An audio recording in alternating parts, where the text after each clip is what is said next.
देखो, सबसे पहली बात हमारी कमजोरी क्या है?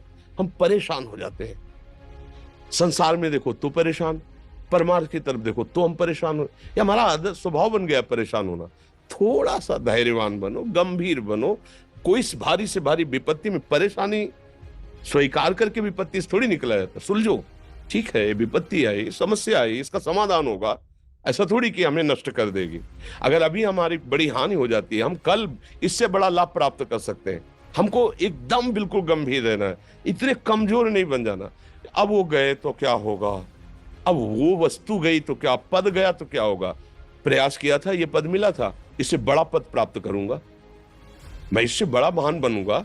ठीक है, एक बार गिर गया, गलती हो गई, दंड भोगूंगा, फिर इससे ज्यादा संयम में रहूंगा। बिल्कुल, मतलब एकदम फ्रेश दिमाग रखना चाहिए। पर अपने लोग क्या है, जरा सी बात में एकदम पछड़ा कर लेते हैं, एकदम कमजोर हो जाते हैं।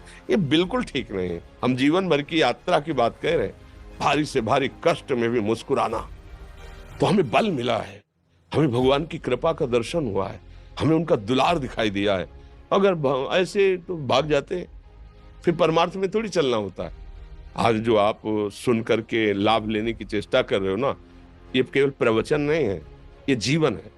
अगर ये जिए ना होते ना, तो ये इसका प्रभाव नहीं पड़ता, फिर वाणी का प्रभाव नहीं पड़ता।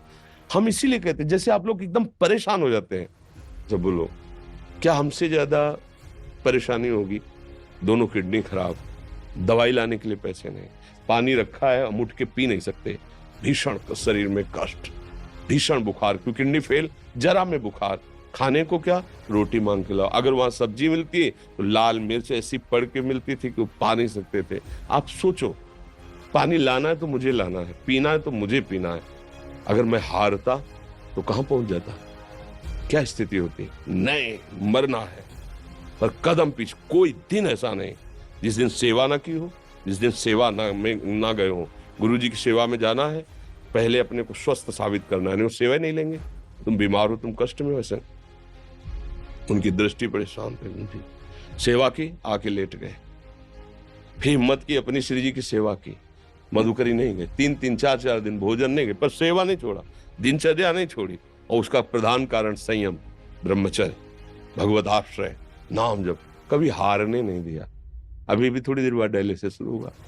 हारने, आपको हारे हुए नजर आ रहे हैं? शरीर में पीड़ा है, किडनी फेल है, ऐसा थोड़ा हम स्वस्थ बैठे हैं, पीड़ा है, बार बार प्यास लगती है, थोड़ा थोड़ा पानी मिलता है, लेकिन हम आनंदित हैं, हम प्रसन्न हैं।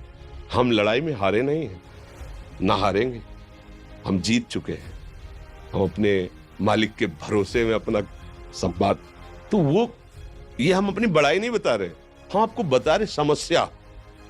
सोचो, तुम्हारे पास तो माँ है, भाई है, बहन है, परिवार है, कोई ना कोई तो है ना। मेरा किसी ने कभी जीवन में ध्यान भी नहीं दिया। क्यों? बचपन से बाबा जी बन गए, किसी से प्यार नहीं, किसी से संबंध नहीं, कोई जानकारी नहीं, हम कहाँ हैं वो कहाँ, किसी से कोई मतलब नहीं। अच्छा, जवान साधु कौन श्रद्धा करे?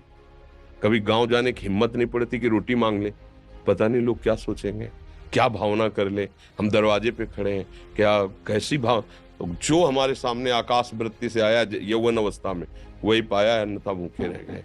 जब हम हर समय अपने को विवेक के द्वारा सावधान रखे, तो हम कभी निराश नहीं हुए, कभी उदास नहीं हुए, कभी ऐसा नहीं लगा कि यार हम दुखी, कभी नहीं लगा। उसी का फल है कि उस सुख का संकेत मिल गया जहां दुख की निशानी भी नहीं है। वही उसी के बच्चे हो, हम सब उसी धातु से बने हुए हैं।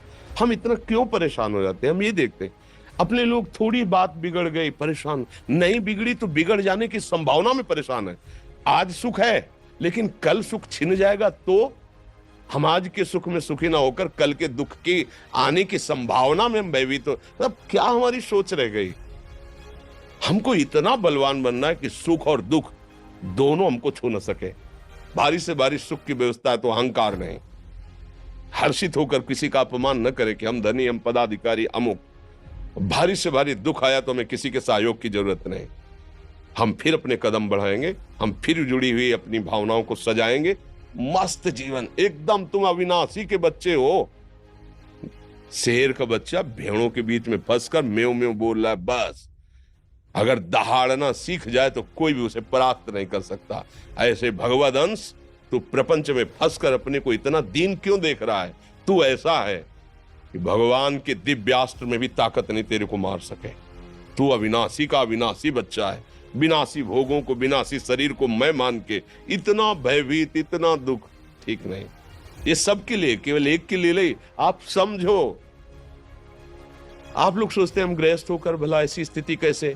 जनक जी सुखदेव जी के गुरु हैं और राजा हैं, महल है, रानियां हैं, नौकर है, चाकर। क्या सुखदेव जी जिनके शरीर में लंगोटी भी नहीं है, दिगंबर, परमहंस, परमहंस के गुरु हैं जनक जी जो राजा हैं। समझो आप ऐसा ना सोचे कि हम नौकरी कर रहे हैं, हम संसार में, हम गृहस्थ हैं, हम आध्यात्मिक की ऊंचाई पर नहीं चढ़ सकते। नहीं, आप एक सरकारी नौकरी या आप किसानी या व्यापार करते हुए आप एक अध्यात्म की ऊंचाई में चढ़ सकते हैं। और अध्यात्म ही है जो तुम्हें इस माया के दुख सुख से ऊपर उठा सकता है। दूसरा, चाहे जितनी संपत्ति आ जाए, आप सुखी नहीं हो सकते। सब देख लो, आंख खोल के देख लो। अध्यात्म ही है जो तुम्हें हर कष्ट सहकर मुस्कुराकर जीने का रास्ता बता देगा कि आप आनंदित हो जाओगे। कुछ नहीं बिगड़ा। अध्यात्म है तो कुछ नहीं बिगड़ा, अध्यात्म नहीं है तो कुछ नहीं बना, कुछ हाथ नहीं लगने वाला।